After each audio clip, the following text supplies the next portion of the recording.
Eu aposto que você já ouviu assim, ó. Ah, se você não domina um MK2, se você não toca com vinil, você não merece estar na cabine de DJ. Ou sei lá, tem um famoso que é assim também, né? Ah, esse cara aí só sabe tocar top 10. Será que alguém explica pra ele que mixar não é ser DJ?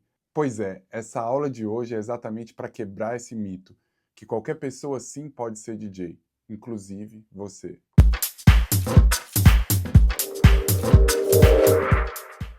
Fala DJ, eu sou o Michael do DJ do Zero Lab, que é um canal que eu criei para te ajudar, mano, tirar esse sonho seu da gaveta de ser DJ. Dito isso, há um tempo atrás eu fui tocar com a Paris Hilton. Aliás, eu toquei umas 4 vezes com a Paris Hilton. E aí eu acabei postando isso lá no meu perfil, coloquei a foto lá de eu tocando com ela, e eu recebi uma alavanca de comentário de DJs dizendo o seguinte: ela não sabe tocar, ela só aperta o sync, ela não tem cultura musical, você tá queimando seu perfil postando foto com essa mina que nem é DJ. E aqui o fato, se você já é DJ, se você tem uma cultura musical, se você toca, provavelmente muitos dos seus pensamentos são iguais a esses comentários que eu recebi.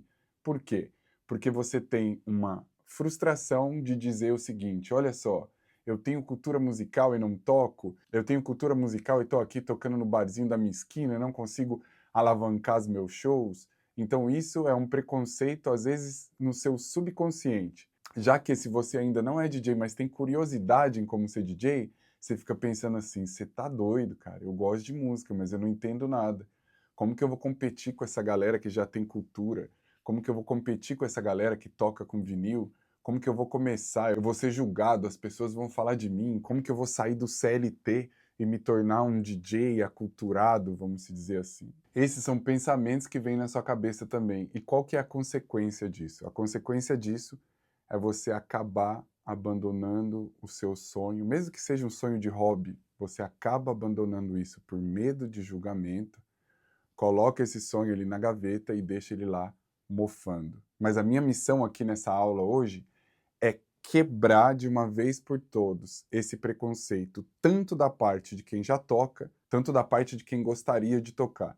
E para isso, eu vou te dar alguns exemplos reais, sem entrar muito em fundo ali, muito no detalhe, mas que já vai fazer aí um blow mind na sua mente. Dito isso, não vamos começar muito longe não, vamos começar pelo Vintage Culture. Presta atenção, cara. Lucas Ruiz, eu tenho certeza que você que está vendo esse vídeo aqui conhece ele. Ele é de uma cidade do interior, do interior, do interior, do interior, do interior. E ele, mano, só ouvia música sertaneja, porque era o que tinha, até que ele ouviu um CD de um tio dele, de dance music, algo assim, e começou a se interessar por isso. Ele não tinha nem um computador na casa dele. Então ele juntava as moedas lá, ia lá pra Lan House, ficava baixando música, ouvindo sobre música, tentando baixar os programas musicais. Meu amigo, o resto da história você já sabe. Agora, o Vintage Culture nasceu num berço house, nasceu em Detroit, onde tinha techno, house. Não, cara, ele nasceu no do interior, para não falar o nome completo. Mas ele teve interesse, ele foi procurar. Agora imagina se ele tivesse ouço as críticas aí do tipo, cara, olha de onde você veio, você é do interior, só ouvia música sertaneja, você não tem cultura musical. Imagina se o Vintage Culture, que é um dos maiores DJ do mundo, tivesse ouvido. Hoje a gente não teria esse nome na cena eletrônica. O que que ele fez? Ele não deu ouvido. Mas vamos lá, vamos dar um exemplo da gringa.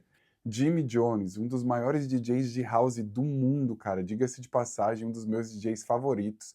Não existe um festival, acho que no planeta Terra, que esse cara nunca tenha tocado.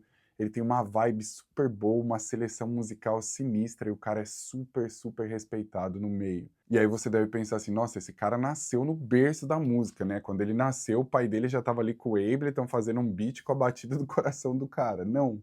Ele conta numa entrevista que quando ele quis ser DJ, ele tinha muita dificuldade com a cultura musical, tipo, da onde é isso, da onde é aquilo e tal. Então ele não tinha um berço musical de música eletrônica.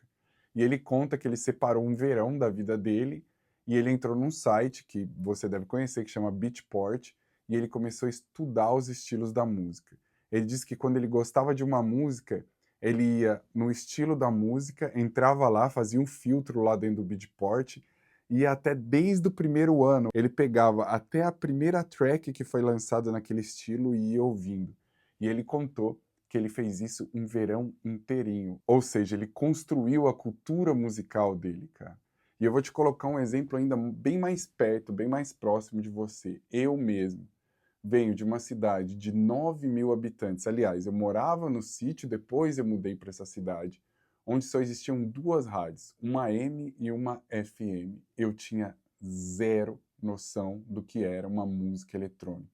Para você ter noção do extremo, a primeira vez que eu peguei na minha mão um laptop, um computador, eu tinha 23 anos. E daí você pode imaginar quanto tempo eu demorei para entender o que era música eletrônica ou mais para produzir uma música eletrônica. Cara, eu me considerava tão atrasado que a primeira vez que eu comi no McDonald's, eu tinha 14 anos de idade. Você consegue imaginar, mano? Meus filhos, a pequenininha tem 3 e o maior tem 8 até o momento desse vídeo.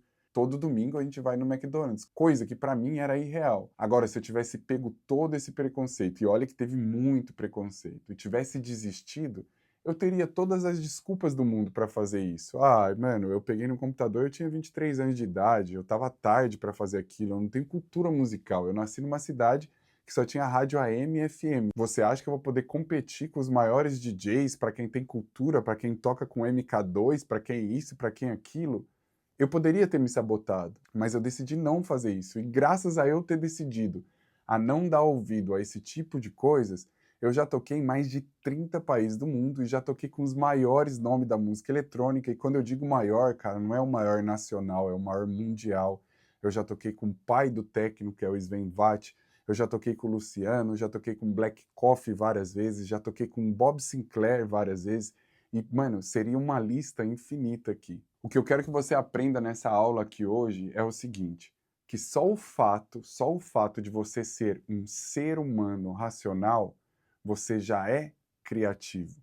E falando sobre criatividade, falando sobre cultura, tudo isso já existe, não é você que cria. Você só é o receptor dessa parada. Receber isso, atrair isso, que seja, tem um tempo. E cada pessoa tem um tempo e um modo diferente. Para você masterizar essa parada, você precisa entender duas coisas. A primeira é que você precisa acreditar. Quando você acredita, você quebra vários paradigmas do tipo eu não sou capaz, eu não posso, e se rolar as críticas, porque vão rolar as críticas, você supera ela, passa por cima delas, porque você já decidiu com você mesmo que você acredita e não adianta, cara. Você fazer as coisas em cima do muro, eu vou, mas não vou, eu não sei se eu acredito, eu tenho vontade, mas não acredito, 99% das vezes vai dar errado. Você precisa primeiro acreditar. Depois que você conseguiu construir essa parada de acreditar, ninguém te derruba, meu amigo. Não é crítica, não é o cara do vinil, não é ninguém, cara. E a segunda parada é buscar informação. Quando você busca informação, você adquire conhecimento. E conhecimento é cultura. E isso ninguém vai poder tirar de você. Era essa a minha mensagem para essa aula. Cara, reflita sobre isso. Se você tiver oportunidade, eu quero que você assista essa aula mais uma vez, porque isso aqui é o macro, a raiz, para quebrar toda essa trava que você tem de julgamento, da sua idade, do lugar que você mora, das suas condições financeiras. Meu amigo, encaixa essas peças, se joga, vai para frente, sem pressa, mas sem pausa. Eu quero que você deixe um comentário aqui nessa aula, dando uma nota nessa aula aqui, de 0 a 10. E, cara, seja sincero, porque isso só vai me ajudar a criar mais conteúdos para você. Obviamente, se você ainda não é inscrito nesse canal, se inscreve e a gente se vê na próxima aula. Tamo junto.